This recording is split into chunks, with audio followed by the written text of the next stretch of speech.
નમસ્કાર દોસ્તો, હું વિજયભાઈ આસોદરિયા આપ સૌનું સ્વાગત કરું છું.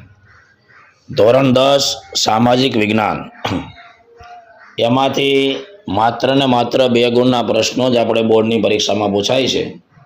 તો આપણે 2 ગુણના પ્રશ્નોનું જ રિવિઝન કરી લઈએ. આ બોર્ડની પરીક્ષા માટેના મોસ્ટ આઈએમપી પ્રશ્નો છે.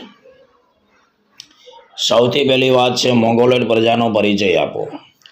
તો કે ભાઈ, મોંગોલોઇડ પ્રજા ઉત્તર પશ્ચિમ ચીનમાંથી તિબ્બતમાં થઈને ભારતમાં આવી.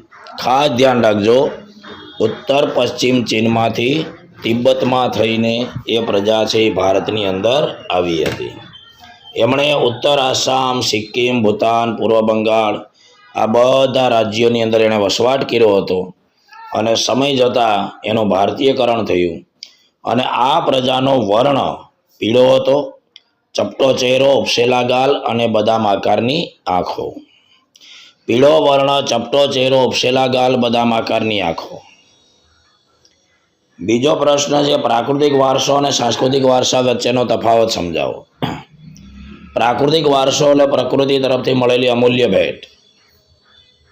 સાંસ્કૃતિક વારસો એટલે માણસે પોતાની બુદ્ધિશક્તિ, આવડત અને કલા કૌશલ્ય વડે જે કંઈ મેળવું કે સર્જન કર્યું એને સાંસ્કૃતિક વારસો કહેવાય.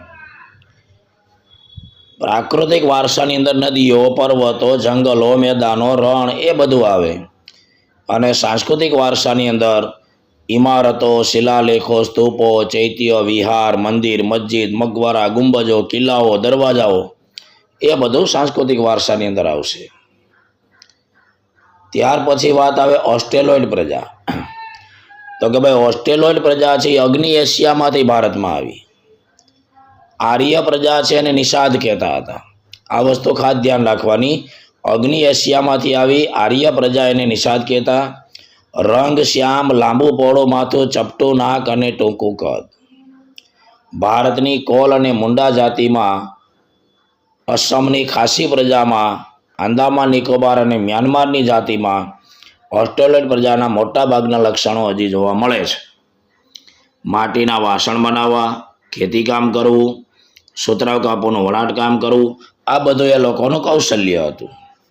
ધાર્મિક માન્યતા ધરાવતા હતા. સંસ્કૃતિ અને સભ્યતાના વિકાસમાં એનો ફાળો છે મહત્વનો છે.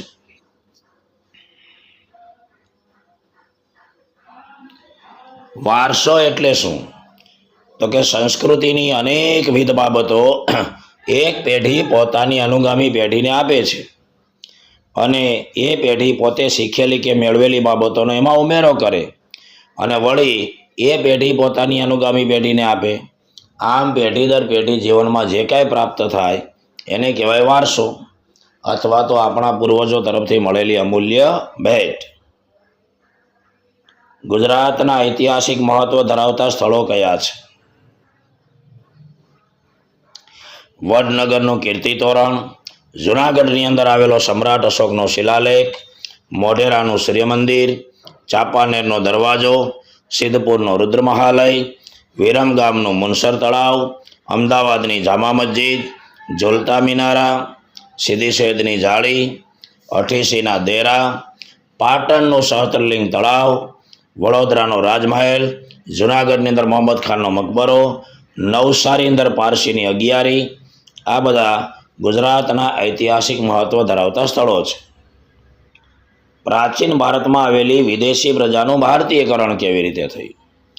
સમયાંતરે ભારતમાં અનેક વિદેશી પ્રજાઓ ભારતમાં આવી. લાંબા સમયના વસવાટને કારણે ભારત એનું વતન બની ગયું. આ બધી પ્રજા વચ્ચે અંદરો અંદર લગ્ન સંબંધો સ્થપાયા. બધાની વિશિષ્ટ રહેણી કહેણી હતી, અલગ અલગ પ્રકારની ભાષાઓ હતી, ધાર્મિક માન્યતાઓ હતી. એ બધાનો સમન્વય થયો અને આરંભકાળમાં જ એક સમન્વયકારી સંસ્કૃતિનું નિર્માણ થયું.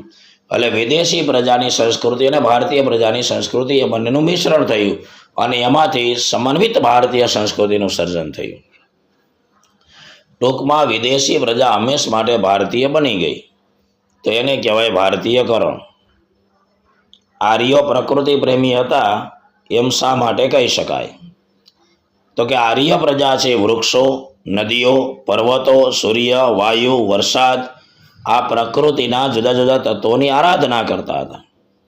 એમણે પ્રકૃતિના તત્વોની સ્તુતિઓ, મંત્રોની રચના કરી હતી. સમય જતાં એમાંથી અલગ અલગ પ્રકારના યજ્ઞો અને ધાર્મિક ક્રિયાઓની શરૂઆત ભારતમાં થઈ. એટલે કહી શકાય કે આર્ય પ્રજા છે એ પ્રકૃતિ પ્રેમી હતા. સંસ્કૃતિ માનવીને જીવન જીવવાની રીત શીખવે છે એવું સાથી કહી શકાય.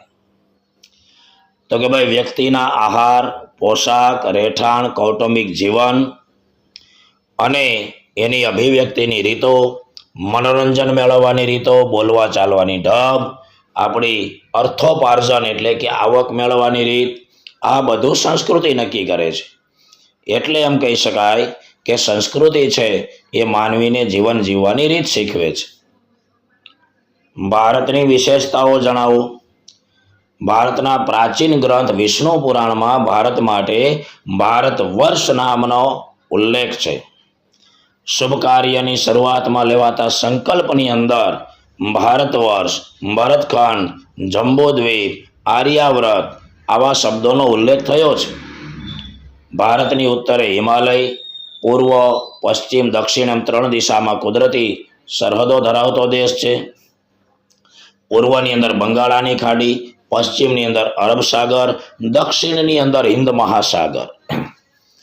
વિશ્વમાં ભારત વિસ્તારની દ્રષ્ટિએ 7મું અને વસ્તીની દ્રષ્ટિએ 2જું સ્થાન ધરાવે છે.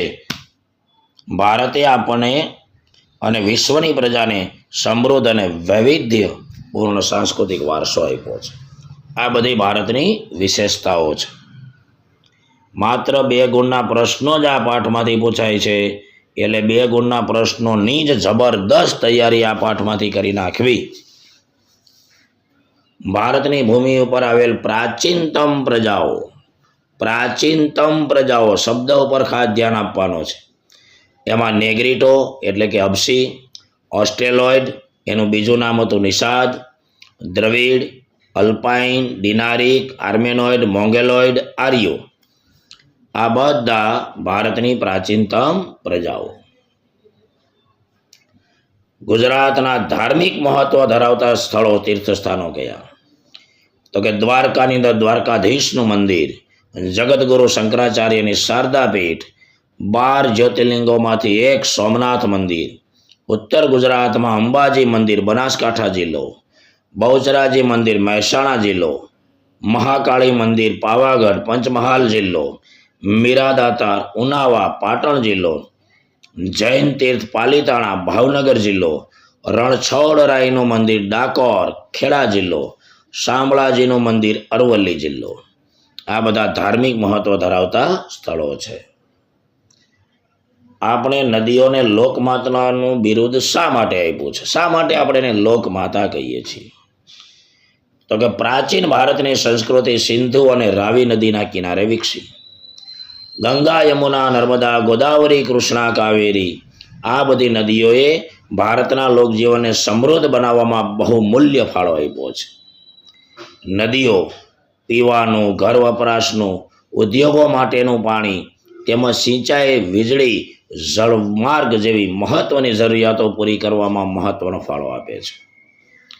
માટીના વાસણો, મકાનો, લીપણ માટે, ઉદ્યોગના વિકાસ માટે નદીઓ છે પાણી પૂરું પાડે છે. એટલે આપણે એને લોકમાતા કહીએ છીએ. સાંસ્કૃતિક વારસામાં કઈ કઈ બાબતો આગળ તફાવતની અંદર આપણે જોઈ ગયા. પછી સિંધુ ખીણના કયા શિલ્પો જોઈને આપણા સાંસ્કૃતિક વારસા પ્રત્યે ગૌરવ અનુભવીએ છીએ? તો સિંધુ ખીણની સંસ્કૃતિના કયા કયા અવશેષો મળ્યા? એમાં દેવદેવીઓની પ્રતિમાઓ, માનવ આકૃતિઓ, પશુઓ અને કેટલાક રમકડા, દાઢીવાળા પુરુષનું શિલ્પ, નર્તકીની મૂર્તિ આ બધું સિંધુ ખીણની સંસ્કૃતિના અવશેષો છે. તો આ સંસ્કૃતિના સંદર્ભમાં ભારતનો પરિચય આપો એ પ્રશ્નની આપણે આગળ ચર્ચા થઈ ચૂકી છે. તો આટલા પ્રશ્નો પ્રકરણ નંબર 1માંથી તૈયાર કરી નાખવાના છે. એટલે પ્રકરણ નંબર 1 તમારું કમ્પ્લીટ થઈ જાય. ફેસબુક ઉપર આપણા વિડીયો મળશે, યુટ્યુબ ઉપર આપણા વિડીયો મળશે. Vijaybhai Asodariya Facebook page follow કરજો અને યુટ્યુબ ચેનલને શેર, લાઇક ને સબસ્ક્રાઈબ કરજો. નમસ્કાર.